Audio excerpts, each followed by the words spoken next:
मेरा जीवन बहुत गलत तरीके से बीता। जैसे कि जब मैं छोटी थी 7 साल की, तब मेरी माँ ने किसी दूसरे आदमी को पैसे के लिए मुझे उनके घर भेज दिया काम के लिए।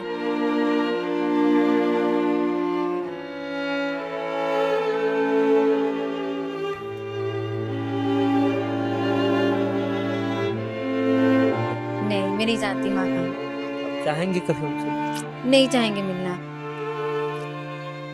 अब कभी नहीं चाहेंगे मिलना माँ से।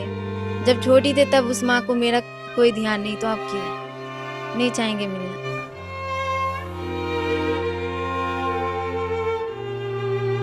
मतलब जो मुझसे होता था मैं सब करती थी। उसके बाद भी मुझे वहाँ बहुत टॉर्चर किया जाता था। जैसे कभी खाना नहीं दिया जाता था, तो कभी मारने लगते थे कि ये काम नहीं हो रहा तुमसे, ये नहीं हो रहा है। आपका जीवन जो है वो बहुत आसान नहीं रहा है मरियम।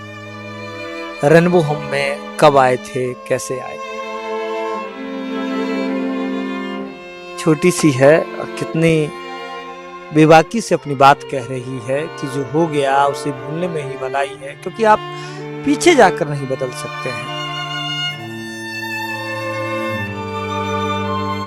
रोना आता है जब बैक जाते हैं अपने लाइफ में, जब छोटे से उम्र में, तो रोना तो बहुत आता है, दुख तो बहुत होता है। लेकिन तो एक ही सपना है कि जितना ज्यादा हो उतना ज्यादा मेहनत करूं, कुछ बड़ा काम करूं और अपने रहने के लिए बेस्ट से बेस्ट घर बनाऊं। कभी फुर्सत के दिनों में एक शेर लिखा था कि वो भला क्या डरेगा बादलों के उमड़ने से, वो भला क्या डरेगा बादलों के उमड़ने से, सूरज को कौन रोका है आसमां में निकलने से। हम लगातार आपके पास अलग अलग कहानियों को लेकर आ रहे हैं। यूं तो हम सभी किसी न किसी कहानी के किरदार हैं, लेकिन कई बार कहानी ऐसी होती है जो समाज के सामने आईना बनकर उभरती है। हमारे साथ मरियम है बातचीत के लिए। मरियम की क्या कहानी है, यह मरियम से ही बात करने पर आपको पता चलेगा। तो आज सुनते हैं मरियम की कहानी, मरियम की ही जुबानी। मरियम, आज आप इतने बड़े पटना के पहले 5 स्टार होटल में अब आप काम कर रही हैं, वहां आपकी ज्वाइनिंग हो गई, कैसा लग रहा है? मुझे बहुत अच्छा लग रहा है कि मैं इतने बड़े होटल में काम कर रही हूँ। अभी ट्रेनिंग सेशन में हूँ। वो कंप्लीट होने के बाद मैं जॉब भी करूँगी। तो वहीं मुझे जाओ। ये चीज़ सोच के बहुत खुशी है कि कहीं ऐसी जगह पे कर रही हूँ, इतने छोटे से मुकाम से इतने बड़े पर गई हूँ। और चाहूँगी कि इतना ही आगे और भी मेहनत करूँ और उससे भी बड़े पद पर जाऊँ। बिल्कुल मेहनत ये कीजिए, बड़े पद पर जाइए। लेकिन आपका जीवन जो है वो बहुत आसान नहीं रहा है मरियम। रेनबो होम में कब आए थे, कैसे आए थे? जी, मेरा जीवन आसान नहीं था, लेकिन फिर भी ठीक था। जैसे हम 2014 में यहाँ आए रेनबो होम में, खिलखिलाहट रेनबो होम में। 2014 से लेके अभी 2025 तक, मैं 2025 में यहाँ से निकली हूँ। तो 18 होने के बाद सोचा पढ़ाई के साथ मेरा टाइम भी बच रहा है और जी। सेंटर भी इधर होने वाला है। हाँ हाँ। तो सोची उसके साथ क्यों नहीं थोड़ा पार्ट टाइम जॉब भी कर लिया जाए। बिल्कुल। तो इसलिए हमने ये जॉब भी ज्वाइन किया और करी हूँ। मेरा जीवन बहुत गलत तरीके से बीता। जैसे कि जब मैं छोटी थी 7 साल की, तब मेरी माँ ने किसी दूसरे आदमी को पैसे के लिए मुझे उनके घर भेज दिया काम के मतलब लिए। पैसे के लिए वहां परमानेंट परमानेंट भेज जी, दिया? जी, पैसे के लिए मतलब बोला उन्होंने कि पैसा आपको मिलते रहेगा, इसको भेज दीजिए मेरे साथ। तो वो दूसरे के घरों में मुझे भेज दिया। वहाँ मैं गई जब मैं 7 साल की थी तब।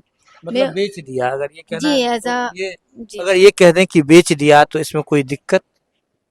नहीं, दिक्कत नहीं है, लेकिन मतलब वो दूसरे के घर भेज दी काम काम के सिलसिले में। तो मैं वहाँ 7 साल की थी, लेकिन मैं बहुत काम करती थी। मतलब जो मुझसे होता था मैं सब करती थी। उसके बाद भी मुझे वहाँ बहुत टॉर्चर किया जाता था। जैसे कभी खाना नहीं दिया जाता था, तो कभी मारने लगते थे कि ये काम नहीं हो रहा तुमसे, ये नहीं हो रहा है। मतलब छोटी ज़िंदगी, घरेलू बहुत काम। बहुत घरेलू काम को लेकर बहुत ज़्यादा सुना, बहुत चीज़ झेला। फिर इसके अकॉर्डिंग मतलब धीरे-धीरे मुझे थोड़ा समझदारी हुआ। मैं 7 साल की प्रॉपर 7 साल की ही थी, तब बगल में एक स्कूल था। तो मैं एक दिन वो लोग मुझे बहुत मारे भी और खाना भी नहीं दिए। कौन जो जिसके घर में आप काम जी, जी, करते थे? जी, जिसके घर में काम करती थी। तो मैं वहाँ से बगल में एक स्कूल था प्राइवेट, मैं वहाँ भागकर चली गई, जब उन्होंने मुझे मारा बहुत तब। अब मैं वहाँ बोली कि ऐसा-ऐसा बात है, तो मुझे अपने फैमिली के यहाँ जाना है। तो उन्होंने मुझे रेम्बो होम के कॉन्टेक्ट में लाया और रेम्बो होम के लोग वहाँ आए विजिट करने। उन्होंने देखा ऐसा-ऐसा है, तो उन्होंने बोला कि चलिए आप वहाँ पढ़िएगा, धीरे-धीरे आपका फैमिली को भी आपसे हम मिलवा देंगे।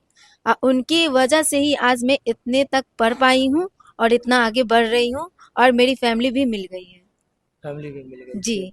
तो उस दौरान जब आपको या आपकी माँ जैसे आपके अनुसार कि दूसरे घर में काम करने के लिए आपको भेज दी थी उधर, तो आप जब आपको मारा पीटा जाता था आप अपने माँ से संपर्क करती थी?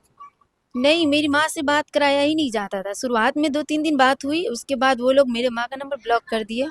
नहीं बात कराते थे, कभी नहीं बात कराते थे। मेरी माँ भी कोशिश शायद नहीं की वो हम लोग से संपर्क करने के लिए, मुझसे संपर्क करने के लिए कोशिश शायद नहीं की, इसलिए कित बात नहीं होता था। उस कैद खाने में आप कितने दिन रहे? मतलब 2 से 3 साल तक तो मैं रही कंटिन्यू। उसके बाद मतलब कितना मैं एक हद तक इंसान बर्दाश्त करता है, उतना हुआ मेरे से, फिर भी मैं उतना सही। उसके बाद लगा नहीं अब नहीं हो सकता मेरे से, तब मैं वहाँ से कदम बाहर वहाँ से निकाली। निकाले। जी। अच्छा, जब वो लोग मारते थे किन-किन चीज़ों से मारते थे? कैसे टॉर्चर? मतलब ज़्यादा ये नहीं, हाथ से ही मारते थे ज़्यादातर, कभी हाथ से, कभी डंडा हो गया। ऐसे ही मतलब कुछ-कुछ चीज़ों से मार एक लेते थे। छोटा 7 साल का बच्चा जिस पर इतना बेरहमी हो रहा था, सोचकर बुरा लगता है। अब तो आप इन सारी चीज़ों से बाहर निकल गए। जी, जानती हूँ कि मैं यही चाहूँगी कि जो मेरे साथ हुआ वैसा कभी भी किसी की ज़िंदगी में ऐसा नहीं हो, क्योंकि हम तो बहुत चीज़ झेले, बहुत चीज़ को समझे और आज लगता है कि अब कहीं भी ऐसा हो तो उसे रोकना बेहद ज़रूरी है। मतलब लगता है मतलब अब आपको लगता है कि किसी के साथ ऐसा नहीं होना चाहिए? नहीं होना चाहिए किसी के यहाँ, मतलब किसी की माँ भी ऐसा कर सकती है ये नहीं सोचा था, कभी नहीं सोचा कभी नहीं, लेकिन वो मेरे साथ खुद हुआ तो मुझे रियलाइज़ हुआ कि कितना गलत होता है। समाज में। जी। अच्छा, जैसे एक माँ का जो शब्द है वो बहुत पवित्र शब्द है। लोग कभी उम्मीद नहीं करते हैं ऐसा। ये आप जब आप बड़े हुए, अब तो उस समय तो बहुत छोटे थे आप, जब आप बड़े हुए और फिर जब पता चला इस तरह की चीज़ें, जब आप रियलाइज़ किए तो अब इन सारी चीज़ों को याद करके गुस्सा आता है? नहीं, गुस्सा तो बहुत आता है कि ऐसा हुआ, वैसा हुआ, लेकिन सोचते हैं कि हो सकता है उसमें भी उनकी भी हालात कुछ हो वैसे। इस चीज़ को लेकर अब हमको ज़्यादा दुःख नहीं होता, क्योंकि उस चीज़ को हम सामना किए, उस चीज़ का हम सब चीज़ें करते हुए भी आगे बढ़े। हुँ। तो यही चाहेंगे कि किसी के साथ अगर ऐसा हो तो वो चुप नहीं रहे, अपने लाइफ के लिए डिसीजन ले और वहाँ से कांटेक्ट करे जहाँ लोग पढ़ाते हैं, स्कूल है या अपने से बड़े लोग जो उनका हेल्प कर सकें उनसे। मुझसे तो यही सीख मिला मुझे इस घटना से। तो मुझे ये बताइए कि जिस तरह से आप फिर यहाँ आई, उसके बाद अभी आप कौन से होटल में यहाँ जॉइन की हैं? जी, अभी मैं ताज सिटी सेंटर होटल है जिनमें मैंने ज्वाइन किया है और अभी मेरा 2 मंथ 3 मंथ कंप्लीट भी हो गया है। जी। प्लस में ये मेरा अभी ये इंटर्नशिप, कंटिन्यू इंटर्नशिप है और ट्रेनिंग है ना? Training as a training training के दौरान हमें सैलरी भी दिए जाते हैं स्टेपन हाँ, हाँ। उसके बाद 12,000। फिर आपको जी हाँ, परमानेंट। उसके बाद भी मेरा जॉब लगता है फाइनल, तो उसके बाद सैलरी अच्छा खासा मिलेगा। अच्छा, तो अभी जैसे आप कह रहे थे कि फिर बाद में आपकी फैमिली से कांटेक्ट हुआ। आपके घर में और कितने लोग हैं? जी, मेरे घर में ज़्यादा तो नहीं है, लेकिन मेरी बहन है। आपकी हम छोटी है, बड़ी है? मेरे से एक बड़ी बहन है और एक छोटी है। हम 3 सिस्टर हैं। बस अभी मेरे सिस्टर से कांटेक्ट हुआ और मेरे जीजा है और भैया-भाभी यही है, नॉर्मल इन लोगों फैमिली। से इन लोगों माँ से नहीं नहीं। है। माँ अब नहीं रही। माँ है बट कहाँ है आई डोंट नो, मतलब मुझे नहीं पता, सॉरी। आप नहीं जानते हैं। नहीं, मैं नहीं जानती माँ कहाँ है। आप चाहेंगे कभी उनसे मिलना? नहीं चाहेंगे मिलना। अब कभी नहीं चाहेंगे मिलना माँ से। जब छोटी थे तब उस माँ को मेरा कोई ध्यान नहीं, तो अब क्यों? नहीं चाहेंगे मिलना। आपका घर कहाँ था? मेरा घर सीतामढ़ी हुआ। तो जीवन में किस तरह के आप चाहेंगे कि बड़े होकर के अब क्या करें? मैं चाहूँगी कि बड़े होकर मैं इन चीज़ों में जो ये चीज़ हो रहा है, उन चीज़ को सुधार करूँ और आगे अपना करियर बनाने में मेहनत है कि मेरा तो अभी एक ही सपना है कि जितना ज़्यादा हो उतना ज़्यादा मेहनत करूँ, कुछ बड़ा काम करूँ और अपने रहने के लिए बेस्ट से बेस्ट घर बनाऊं। अपने रहने के लिए। जी। और अपने फैमिली जो भी दीदी है वो है उनके लिए भी एक अच्छा सा घर बनाऊं। इसलिए मैं खूब मेहनत करूंगी और खूब तरक्की आगे करूंगी ताकि आगे हमें कोई दिक्कत ना हो और हम अपने घर रहने के लिए बेहतर बना सकें। क्यों? क्योंकि इसलिए घर नहीं मिला। क्योंकि घर तो है लेकिन अच्छी तरह घर नहीं है हमारा। मतलब जो ऐसे ही झोपड़ी का एल्वेस्टर डाल के है तो चाहूंगी कि इतना मेहनत करूं कि इस त, हद तक जाऊं कि सबसे बेहतर घर बनाऊं रहने के लिए। अब सीतामढ़ी जाते हैं जी कभी कभी जाती हूँ छुट्टी मिलता है तो वहाँ कोई मिलते हैं या घर पे जहाँ पे आपकी माँ रहती थी, आप बोलते हैं कि नहीं जानते हैं? नहीं हम लोग माँ माँ से अब कोई यही नहीं है। हम लोग तो माँ आप के बारे में बहन अभी के ये नहीं पास करें। जाते बहन के पास रहते हैं भैया भाभी बस। हैं, वहाँ चाचा जाते हैं, चाची वहाँ हाँ उनसे मिलते हैं। वही उनसे मिलती हूँ उन्हीं के घर रहती हूँ। और जहाँ आपकी माँ रहती थी वहाँ जाते हैं? नहीं वहाँ नहीं जाते मुझे तो याद भी नहीं। मैं छोटी थी जब वो मुझे वहां से छोड़ा तो उनका घर मुझे ध्यान में नहीं। उसके बाद कभी किसी ने कांटेक्ट करने की कोशिश? नहीं कभी मुझसे कोई कांटेक्ट करने की कोशिश नहीं की। तो रोना आता है इन सब चीज़ों को याद कर? जब बैक जाते हैं अपने लाइफ में जब छोटे से उम्र में तो रोना तो बहुत आता है दुख तो बहुत होता है लेकिन क्या करें उस चीज़ को लेके बैठे तो नहीं न रहे। आगे लाइफ में आप बढ़ रहे हैं तो बस यही कोशिश है कि जो हो गया उसे भूल जाए आप जो आगे होने वाला है उस पर ध्यान दें। ये छोटी सी है और कितनी बेबाकी से अपनी बात कह रही है कि जो हो गया उसे भूलने में ही भलाई है, क्योंकि आप पीछे जाकर नहीं बदल सकते हैं। जो आने वाला कल है उस पर ही आपको केंद्रित होना है, अपने सपने संजोने हैं।